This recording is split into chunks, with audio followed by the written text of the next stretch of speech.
Doctor बीना चतुर्वेदी की आवाज़ में उनके कहानी संग्रह अपराजिता से सुनिए कहानी निर्णय।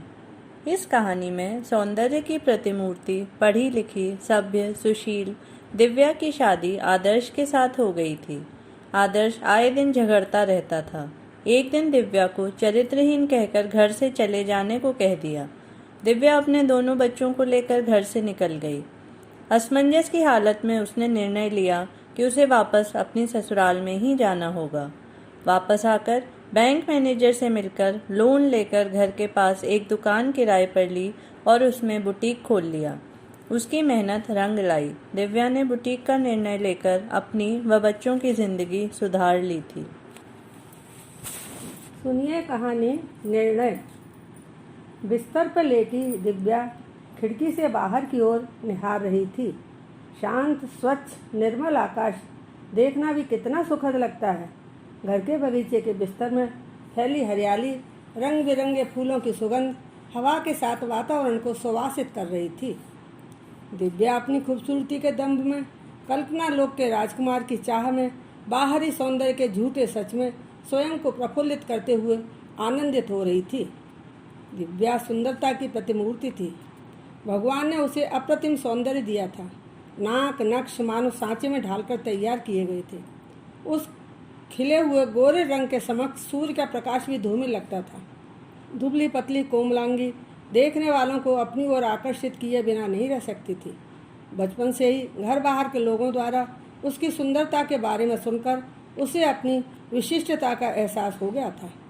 नाते रिश्तेदार, अड़ोसी पड़ोसी उसकी एक झलक देखने के लिए लालायित रहते थे। जो भी उसे देखता निहारता रह जाता। दिव्या को अपने अपूर्व सौंदर्य पर नाज था। दिव्या के माता पिता उसके सौंदर्य को देखकर मन ही मन चिंतित रहते थे। यही वजह थी कि दिव्या को बाहर जाने के लिए प्रतिबंधित करते रहते थे। दिव्या पढ़ी लिखी, शब्द सुशील लड़की थी। रसोई के कार्यों में पूर्णतः दक्ष होने के साथ साथ सिलाई कढ़ाई बुनाई के कार्यों में भी निपुण थी। उसके माता पिता को हमेशा यही चिंता सताई रहती थी कि अपनी लाडली के अनुरूप वे जीवन साथी तलाश कर भी सकेंगे या नहीं। हमारे यहाँ यही परंपरा रही है कि लड़की के युवा होने पर उसके लिए योग्य वर की तलाश की जाती है, मगर दिव्या के साथ विपरीत स्थिति थी। उसके रूप और गुणों को देखकर लड़के वालों की ओर से एक के बाद एक लगातार अपने बेटे की शादी के लिए प्रस्ताव आने लगे थे। एक दिन दिव्या को देखने लड़के वाले आ गए। लड़का आदर्श शक्ल सूरत में तो खास नहीं था, मगर पढ़ा लिखा प्रतिष्ठित परिवार से था। दिव्या को नापसंद करने की बात तो कोई कल्पना में भी नहीं सोच सकता था। लड़के और उसके घर वालों ने एक झलक में ही दिव्या को पसंद कर लिया। जिस माहौल में दिव्या का पालन पोषण हुआ था, उसमें दिव्या की पसंद और नापसंद का कोई प्रश्न ही नहीं था। दिव्या कुछ बोल नहीं सकी, बस समय के बहाव में बहती चली गई। जैसा होता गया उसे स्वीकार करना उसकी मजबूरी थी। शुभ दिन एवं शुभ मुहूर्त में एक दिन दिव्या की शादी धूमधाम से संपन्न हो गई। आदर्श का संयुक्त परिवार था। भरे पूरे परिवार की बहू बनकर दिव्या की जिम्मेदारियां बढ़ गईं। सास ससुर, देवर ननद, आज कोई भी रिश्ता बाकी नहीं था। दिव्या से सभी को अपेक्षाएं थीं। सभी लोग दिव्या में एक सुगढ़, कार्यकुशल व सबका आदर सम्मान करने वाली बहू की छवि देखना चाहते थे। दिव्या भी सबकी अपेक्षाओं में खरी उतरने के प्रयास में जी जान से लगी रहती थी, किंतु इस सब के बीच उसका अपना निजी अस्तित्व भी था। मन में बसी असीमित इच्छाएं व आकांक्षाएं भी थीं, जिनका उस माहौल में कोई स्थान नहीं था। अपनी जिंदगी के लिए देखे गए दिव्या के मधुर स्वप्न चकनाचूर हो रहे थे। उसे जैसा जीवन जीने के लिए मिला, इसकी कल्पना तो उसने स्वप्न में भी नहीं की थी। ससुराल में आकर दिव्या को लग रहा था कि वह किसी अजीब व गरीब स्थान पर आ गई है। घर के सदस्यों के रहन सहन, हाव भाव को देखकर उसकी समझ में नहीं आ रहा था कि वह अपने मन की बात किससे कर सकती है। विवाह के प्रारंभिक दिनों में अपने पति के साथ समय व्यतीत करने, घूमने फिरने जैसी सहज सामान्य इच्छाएं हर नई नवेली दुल्हन के दिल में होती हैं, परंतु शादी के प्रारंभिक दिनों में ही उसे यह अनुभव होने लगा कि उसकी इच्छाओं और आकांक्षाओं का यहाँ कोई मूल्य नहीं है। परिवार के लोग बस उससे आशा ही रखते थे। उसकी क्या अपेक्षाएं हैं, क्या आकांक्षाएं हो सकती हैं, इस बात की किसी को कोई परवाह नहीं थी। यहाँ तक कि आदर्श भी इन सब से लापरवाह रहता था।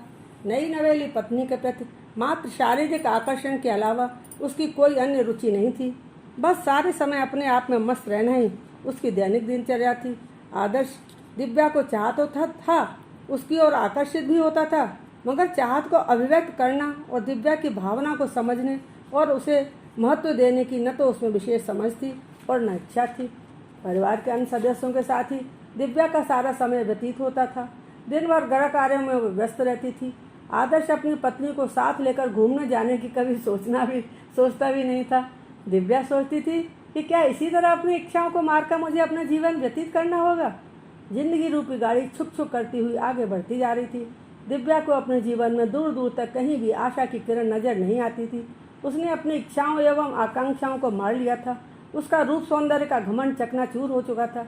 सजने संवरने में अब उसकी कोई रुचि नहीं रही थी। उसके जीवन के नए अध्याय का पन्ना पलटा। एक एक करके उसके 2 बच्चे, संस्कार और संस्कृति का पदार्पण इस संसार में हुआ। दोनों बच्चों का पालन पोषण करने में दिव्या ने अपने आप को पूर्ण रूप से समर्पित कर दिया। दिव्या का संसार अब संस्कार और संस्कृति से शुरू होकर इन्हीं दोनों में पूर्णता प्राप्त करता था। आदर्श को अभी भी दिव्या की कोई परवाह नहीं थी, मगर दिव्या ने अपने कर्तव्यों से कभी भी मुँह नहीं मोड़ा। दिव्या ने स्वयं को अब उसी माहौल में ढाल लिया था। आदर्श आए दिन झगड़ते रहते थे। घर के माहौल में कभी भी शांति नहीं रहती थी। दिव्या की जान अपने बच्चों में बसती थी। दिव्या ने अपने परिवार के लोगों एवं आदर्श के साथ सामंजस्य बनाए रखने का हर संभव प्रयास किया, मगर आखिर कब तक। एक दिन तो हद ही हो गई। परिवार के सभी लोगों के समक्ष आदर्श ने दिव्या पर लांछन लगाते हुए चरित्र की धज्जियां उड़ा दी। आदर्श ने एक ही झटके में दिव्या से घर छोड़ने को कह दिया। परिवार के लोग यह सुनकर भी चुप रहे। खामोशी का एक पहाड़ और अंदर की उदासी दिव्या को कचोटने लगी। उसने गहरी सांस ली। रुदन की अतिशयता से उसका शरीर कांप रहा था। पसीने से तरबतर हो रही थी। उसके सीने में एक बेचैनी घर कर रही थी। अपने स्वाभिमान को इतना घायल होते हुए उसने कभी नहीं देखा। आदर्श की बातों से ऐसा लगा मानो अपराध बोध की एक छोटी सी सुई मन के अथाह सागर में डाल दी गई हो, जो तल में बैठकर अपना काम करने लगी। उसने भीतर से दिव्या को अस्थिर कर दिया। दिव्या को अपने ही घर के कटघरे में खड़ा कर दिया। हर बात की एक सीमा होती है। धैर्य का बांध एक दिन तो टूटना ही था, वही हुआ। एक रात दिव्या अपने दोनों बच्चों को लेकर बिना बताए घर से निकल पड़ी। दिव्या को नहीं पता था कि वह कहाँ जा रही है। आज उसने अपने बच्चों के साथ स्वयं को समाप्त कर लेने का विचार बना लिया था। हम सब जानते हैं कि अपने आप को मौत के मुंह में धकेलना संसार का सबसे कठिन फैसला है। दिव्या दोनों बच्चों के साथ रेलवे स्टेशन पर सारी रात बैठी रही। दोनों बच्चे भयभीत होकर उसकी छाती से चिपके रहे। दिव्या की आंखों से अविरल अश्रु की धारा प्रभावित हो रही थी। अबोध बच्चे मूक होकर अपनी माँ की इस दुर्दशा को देख रहे थे। दिव्या का मन उसे बार बार धिक्कार रहा था कि तू यह सब क्या करने जा रही है। तेरी समझ पर पत्थर पड़ गए हैं क्या। इन बच्चों के भविष्य की तुझे कोई परवाह नहीं है। मानव जीवन का तूने यही महत्व समझा क्या। राहगीर उसे अजीब व गरीब निगाहों से देख रहे थे। यह सब देख सोचकर दिव्या बहुत घबरा गई। उसकी बेचैनी बढ़ने लगी। होश में आने पर उसने अपने आप को संभाला। वह स्वयं को धिक्कारने लगी। स्वयं से पूछने लगी कि मैं यह सब क्या करने जा रही थी। मैं यहाँ आई ही क्यों। अब क्या करें, कहाँ जाएं, लौट जाएं क्या। दिव्या फूट फूट कर रोने लगी। धीरे धीरे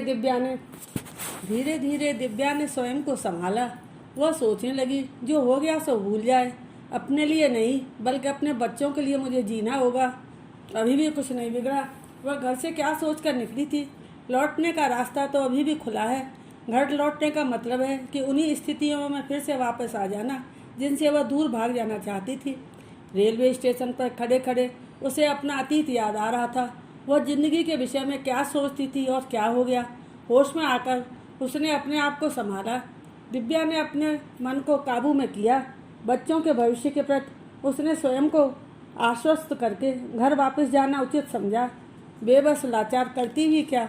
असमंजस की स्थिति से बाहर निकलकर दिव्या ने एक रिक्शे वाले को आवाज़ दी और रिक्शे में बैठकर अपने बच्चों के साथ घर के लिए रवाना हो गई।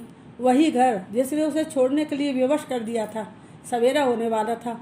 वह सोचने लगी क्या पता सूर्योदय के साथ मेरे जीवन में भी प्रकाश की किरणें रोशनी बिखेर सकें। चिड़ियों की चहचहाट और मुर्गे की बांग से उसे नवजीवन का संदेश मिल रहा था। इन्हीं सब विचारों के साथ भविष्य के सपने संजोती दिव्या घर पहुंच गई। आश्चर्य देखिए कि घर के लोगों को दिव्या के जाने और वापस आने का कोई भनक तक नहीं लगी थी। दिव्या बच्चों को लेकर सिकड़ी हुई बिस्तर पर पड़ गई। सवेरा होते ही वह नित्य प्रति होने वाली दिनचर्या के साथ काम में लग गई। इसके साथ दिव्या ने दृढ़ निश्चय कर लिया कि अपनी नीरस जिंदगी को इसी प्रकार ढोते रहना अब मैं अपनी मजबूरी नहीं बनने दूंगी।